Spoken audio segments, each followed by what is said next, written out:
যারা জিয়ার আদর্শে বিশ্বাস করে তারা ধানের শীষের বিপরীতে গিয়ে দাঁড়িপাল্লাকে ভোট দেওয়ার অপেক্ষা করছে। অনেক ধানের শীষের ভাইরা আছেন, তারা মনোকষ্ট নিয়ে আমাদের কাছে আসেন, তাদের নেতারা তাদেরকে টার্গেট দিয়ে দেয়। এই সপ্তাহে 5 লাখ, ওই সপ্তাহে 10 লাখ। এক হাইব্রিড বিএনপি এসে এই আমার মূল বিএনপি ভাইদেরকে তারা কর্নার করে ফেলেছে। একটা দল কেন্দ্র দখলের প্রস্তুতি নিচ্ছে। আসলে কোনো মার্কা আছে? কোনো মার্কা আছে? সংসদে কোনো মার্কা আছে? সরকারের কোনো মার্কা যাবে? বামদের কোনো মার্কা আছে?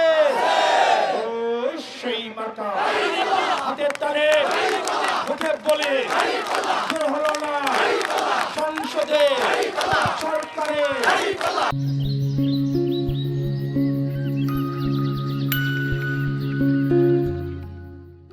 আগামীর বাংলাদেশটা চাঁদাবাজদের হাতে তুলে দিবেন?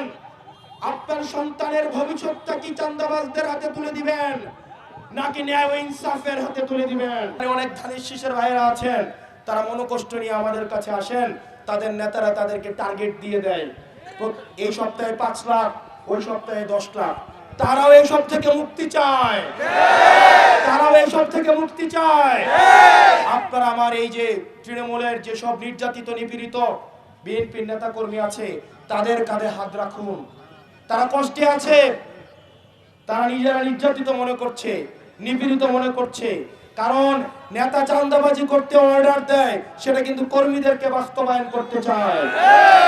তৃণমূলের অনেক বিএনপির নেতা কর্মী আছে, তারা এটার সাথে সম্পৃক্ত না, তারা সেটা করতে চায় না। কিন্তু গত 17 বছর আমার বিএনপির যে ভাইয়েরা নির্যাতিত হয়েছে, নিপীড়িত হয়েছে, গুম খুনের শিকার হয়েছে, আজকে তারা বিএনপিতে তারা হচ্ছে মার্জিনালাইজড। এক হাইব্রিড বিএনপি এসে এই আমার মূল বিএনপি ভাইদেরকে তারা কর্নার করে ফেলেছে। আপনারা বিএনপির ভাইদের কাছে যাবেন, যারা জিয়ার আদর্শে বিশ্বাস করে, বেগম খালেদা জিয়াকে ধারণ করে, তারা চাঁদাবাজির সাথে সম্পৃক্ত না, তারা ঐক্যবদ্ধ বাংলাদেশকে ভোট দেওয়ার জন্য অপেক্ষা করছে। তারা ধানের শীষের বিপরীতে গিয়ে দাঁড়িপাল্লাকে ভোট দেওয়ার অপেক্ষা করছে। আপনারা বিশ্বাস রাখেন, তারা ধানের শীষ নিয়ে মিছিল নিয়ে কেন্দ্রে যাবে, কিন্তু ভোটটা দিবে দাঁড়িপাল্লাতে, তারা ভোটটা দিবে হচ্ছে সাপলাকলিতে, তারা ভোটটা দিবে হচ্ছে রিকশা মার্কায়। এবং তাদের কাছে আমার দাওয়াতটা পৌঁছাই দিতে হবে। আপনারা পারবেন না? আপনারা পারবেন না? প্রত্যেকটা ভোটারের কাছে আমাদের দাওয়াত পৌঁছাইতে হবে। আগামী 12 তারিখ আপনারা প্রত্যেকেই সকাল 7:30টায় আপনারা ভোট কেন্দ্রে চলে যাবেন। আপনারা বাংলাদেশের মালিকানা বুঝে নিন। আপনাদের ক্ষমতা আপনাদের থেকে কেড়ে নেওয়া হয়েছে। এই বাংলাদেশকে, বাংলাদেশের মালিকানা বুঝে নেওয়ার সময় এসেছে আপনাদের। আগামী 12 তারিখ সকাল 7:30টার দিকে আপনারা কেন্দ্রে কেন্দ্রে চলে যাবেন।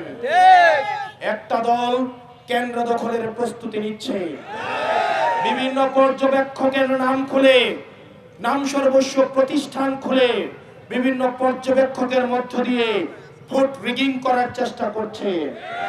আমি বিশ্বাস রাখতে চাই, আমার যেসব ছাত্র ভাইয়েরা কামানের মুখে, গোলা বারুদের মুখে, হাসিনার চোখে চোখ রেখে হাসিনার পেটপা বাহিনীর বিরুদ্ধে গিয়ে যারা জুলাইতে রাস্তায় নেমে এসেছিল, আমার এই ভাইয়েরা আবার এই 12 তারিখ ভোট কেন্দ্রগুলো পাহারা দিতে নেমে আসবে ইনশাআল্লাহ। আমি বিশ্বাস রাখি, আমাদের ছাত্র শিবিরের ভাইয়েরা, ছাত্র শক্তির ভাইয়েরা সেদিন যদি কেন্দ্রগুলোতে থাকে, তাহলে চিরও সাহস করবে না ভোট চুরি করা। আপনাদেরকে 7:30টার দিকে কেন্দ্রে চলে যেতে হবে এবং ফলাফল না পাওয়া পর্যন্ত কেন্দ্রগুলোতে আপনাদের অবস্থান নিশ্চিত করতে হবে।